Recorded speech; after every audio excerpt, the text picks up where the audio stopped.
ఒక్కసారి ఊహించుకోండి, మీరు రోడ్డు మీద నడుస్తున్నారు, మిమ్మల్ని వందల కెమెరాలు గమనిస్తున్నాయి. మీరు రోడ్డు దాటేటప్పుడు తప్పు చేస్తే వెంటనే మీ ఫోన్కి ఒక మెసేజ్ వస్తుంది, మీ ఖాతా నుంచి డబ్బులు కట్ అయ్యాయి, మీ సామాజిక పాయింట్స్ తగ్గాయని. పాయింట్లు తగ్గితే మీకు విమాన టికెట్ దొరకదు, మీ పిల్లలకు మంచి బడిలో సీట్ రాదు. ఇదేదో హాలీవుడ్ సినిమా కథ కాదు. చైనాలో ప్రస్తుతం అమలవుతున్న సోషల్ క్రెడిట్ సిస్టమ్ మనిషి స్వేచ్ఛను పూర్తిగా హరించి పౌరులను డిజిటల్ బానిసలుగా మారుస్తున్న ఈ కొత్త రకం పాలన గురించి వింటే మీ వెన్నులో వణుకు పుడుతుంది.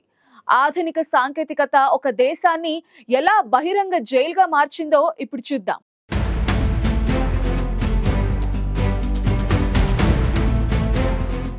చైనా ఈ పేరు వినగానే మనకు గుర్తొచ్చేది భారీ కట్టడాలు, వేగవంతమైన అభివృద్ధి. కానీ ఆ వెలుగుల వెనుక మరెన్నో చీకటి కోణాలున్నాయి. ఇప్పటికే ఆ చీకటి కోణాల గురించి పలువురు చెప్పుకున్నాం. కానీ ప్రస్తుతం అక్కడి జనం ఎదుర్కొంటున్న కొత్త కోణం గురించి చెప్పుకుందాం. మీకు తెలుసా, చైనాలో ప్రభుత్వం తన సొంత ప్రజల మీద 24 గంటల నిఘా పెట్టింది.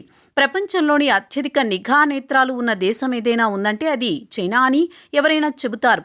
ప్రతి సందులో, ప్రతి స్తంభానికి కెమెరాలుంటాయి. ఇవి సాధారణ కెమెరాలు కాదు, కృత్రిమ మేధ సాయంతో పనిచేసే అత్యాధునిక కెమెరాలు.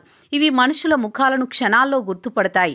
తప్పించుకోవడానికి మాస్క్ వేసుకున్నా, కళ్ళజోడు పెట్టుకున్నా, చివరకు నడిచే తీరును బట్టి కూడా అది వ్యక్తులను తేలికగా పసిగట్టగలవు. ఒక వ్యక్తి ఉదయం ఇంటి నుంచి బయటకు వచ్చిన దగ్గర నుంచి తిరిగి వెళ్లేదాకా అతను ఎక్కడికి వెళ్ళాడు, ఎవరిని కలిశాడు, ఏం కొన్నాడు అనే ప్రతి సమాచారం ప్రభుత్వం దగ్గర రికార్డ్ అవుతుంది.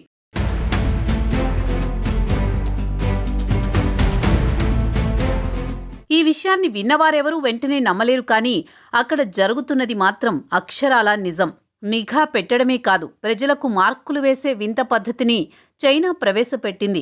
దీన్నే సోషల్ క్రెడిట్ సిస్టమ్ అని అంటున్నారు. దీని ప్రకారం ప్రతి పౌరుడికి 1000 పాయింట్లు ఇస్తారు. మంచి పనులు చేస్తే వారి పాయింట్లు పెరుగుతాయి, తప్పులు చేస్తే మాత్రం ఆ పాయింట్లు తగ్గుతాయి. ట్రాఫిక్ నిబంధనలు ఉల్లంఘించడం, ఆన్లైన్లో ప్రభుత్వాన్ని విమర్శించడం, బిగ్గరగా సంగీతం వినడం, చెత్తను ఎక్కడ పడితే అక్కడ పారేయడం, అప్పులు సకాలంలో కట్టకపోవడం, ఇలాంటివి చేస్తే పాయింట్లను నిర్దాక్షిణ్యంగా కోసేస్తారు. అదే రక్తదానం చేయడం, సమాజ సేవ చేయడం, ప్రభుత్వాన్ని పొగడడం వంటివి చేస్తే పాయింట్లు కలుపుతారు.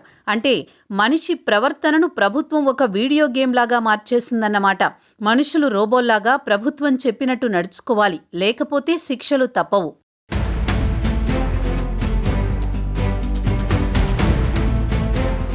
పాయింట్లు తగ్గితే ఏమవుతుంది అన్నది చూద్దాం. నిజానికి అక్కడే అసలు మెలిక ఉంది. ఎవరిదైనా స్కోరు తక్కువైతే వారు విమానం ఎక్కలేరు, వేగవంతమైన బుల్లెట్ రైళ్లలో ప్రయాణించలేరు, బ్యాంకులో చిన్నపాటి రుణాలు కూడా దొరకవు. ఆ వ్యక్తి వాడుకునే ఇంటర్నెట్ వేగాన్ని తగ్గించేస్తారు. అన్నింటికంటే దారుణం ఏంటంటే, వారి పాయింట్లు తగ్గిపోయి ఉంటే పిల్లలకు మంచి పాఠశాలల్లో, విశ్వవిద్యాలయాల్లో ప్రవేశం నిరాకరిస్తారు. అంటే తండ్రి చేసిన తప్పుకు పిల్లలు శిక్ష అనుభవించాలన్నమాట. మరీ దారుణమైన విషయం ఏంటంటే, తక్కువ స్కోరు ఉన్నవారి పేర్లను, ఫోటోలను సినిమా హాళ్లలో, షాపింగ్ మాల్స్ బయట ఉన్న పెద్ద తెరల మీద ప్రదర్శించి అవమానిస్తారు. వారిని సమాజం నుంచి వెలివేసినట్టుగా చూస్తారు. భయంతో జనం నోరు మెదపకుండా బ్రతుకుతున్నారు. ఒక రకంగా వారి జుట్టంతా ప్రభుత్వం ఏర్పాటు చేసిన AI యంత్రాలకు అప్పగిస్తున్నారన్నమాట.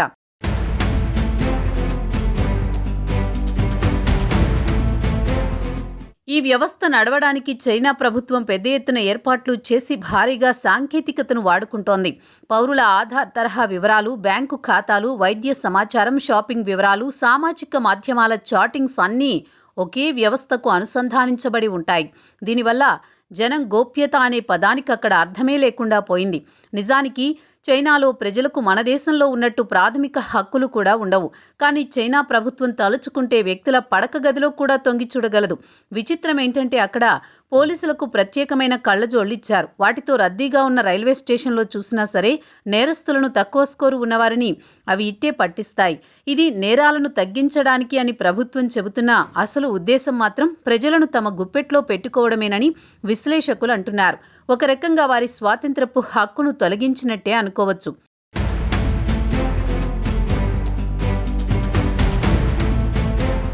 ఇది కేవలం చైనాకు సంబంధించిన సమస్యే కాదు, ప్రపంచం మొత్తానికి రాబోతున్న ముప్పుకు సంకేతం.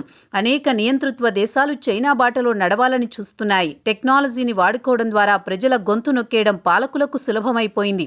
భద్రత పేరుతో స్వేచ్ఛను వదులుకుంటే చివరకు రెండూ దక్కకుండా పోతాయని ఒక పెద్దాయన ఎప్పుడో చెప్పారు. ఇప్పుడు జరుగుతున్నది అదే.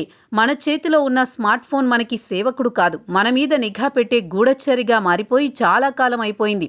ఈ డిజిటల్ సంఖ్యలు భవిష్యత్తులో మన దేశాలకు కూడా విస్తరిస్తాయంటే కాదని చెప్పలేం. అయితే మనిషికి స్వేచ్ఛ ముఖ్యమా లేక భద్రత ముఖ్యమా? ఈ ప్రశ్నలకు సమాధానం వెతకకపోతే భవిష్యత్తులో ప్రపంచం మొత్తం ఒక పెద్ద ఓపెన్ జైలుగా మారిపోవడం ఖాయమంటున్నారు విశ్లేషకులు.